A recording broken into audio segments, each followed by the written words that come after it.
Oui. Le 2 février, nous faisons un événement international qui, j'espère, également accélérera tout ce que tu as dit. Cela est sans aucun doute.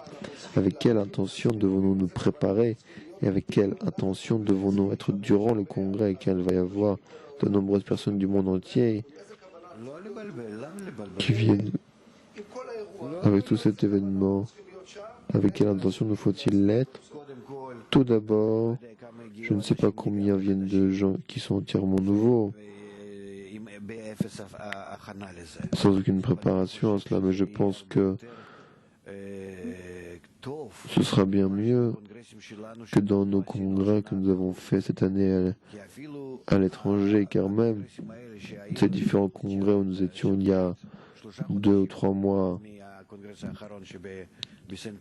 donc avec Saint-Louis ou à New York ou à Blackpool en Angleterre, je pense que ces 3 mois ont agi et agiront jusqu'au congrès. Nous avons encore 1 mois et demi. Cela agira énormément sur l'homme. L'homme commence à être de plus en plus prêt. Il se trouve dans l'absence de solution, dans une instabilité, l'absence de contrôle. Nous ne sommes pas capables de vivre en cela, car l'ego n'est pas capable de vivre dans une situation inconnue. C'est pour lui, toute sa base est le contrôle de lui-même. Le contrôle sur tout le monde et autant que possible. Et nous sommes maintenant dans une absence de contrôle sur tout le monde et sur nous-mêmes. Cela annule le moi de l'homme. Et cela, nous ne sommes pas capables d'y rester. Autrement dit, les gens, de jour en jour, deviennent de plus en plus prêts à entendre parler de l'union, de la compréhension du fait qu'il n'y a rien à faire, qu'il faut trouver quelque chose de nouveau, une solution totalement nouvelle. Et par conséquent, les débutants sont déjà plus prêts à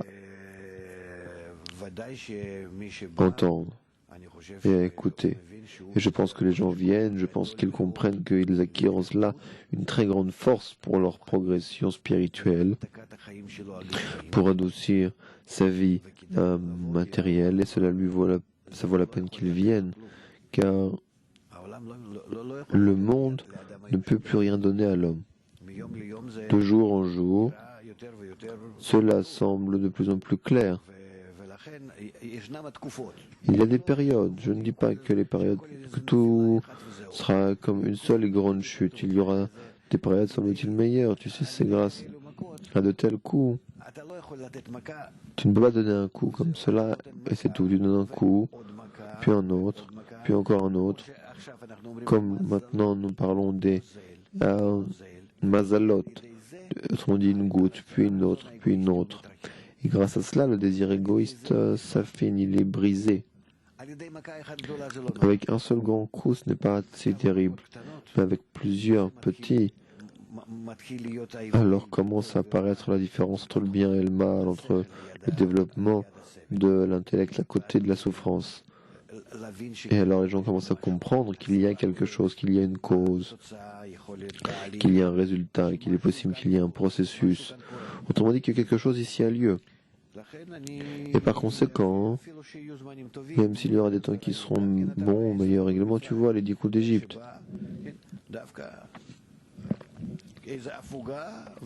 Quelque chose vienne, puis à nouveau, il y a le cœur qui est alourdi, puis à nouveau, le bien, puis à nouveau, il veut bien, et ainsi de suite.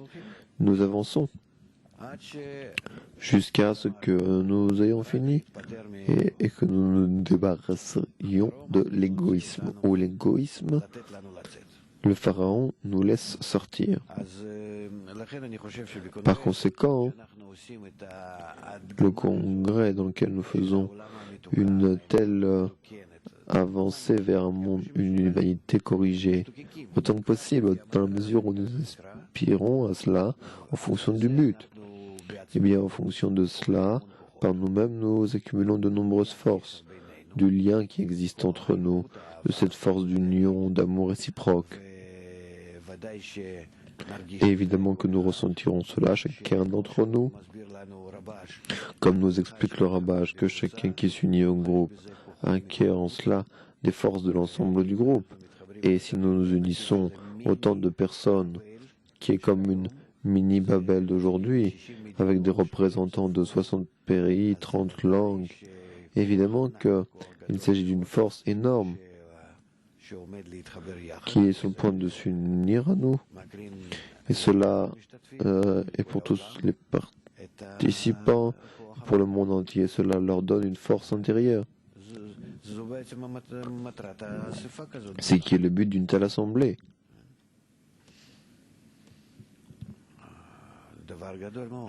C'est une chose très grande et par conséquent, à nouveau je me tourne par la même opportunité à tous les téléspectateurs et auditeurs que cela vaut la peine de toutes vos forces de commander une place et de vous participer. Il n'y a aucune limitation pour qui que ce soit. Ce ne dépend ni de la nationalité, ni de l'âge, ni du sexe, ni de la religion, ni de quoi que ce soit. Les enfants peuvent également venir. Juste inviter une place. Et il n'y a pas besoin d'une préparation particulière, comme écrit le Baal HaSulam dans l'introduction à l'étude des Siphiroth, que l'étude de la Torah ne demande aucune préparation.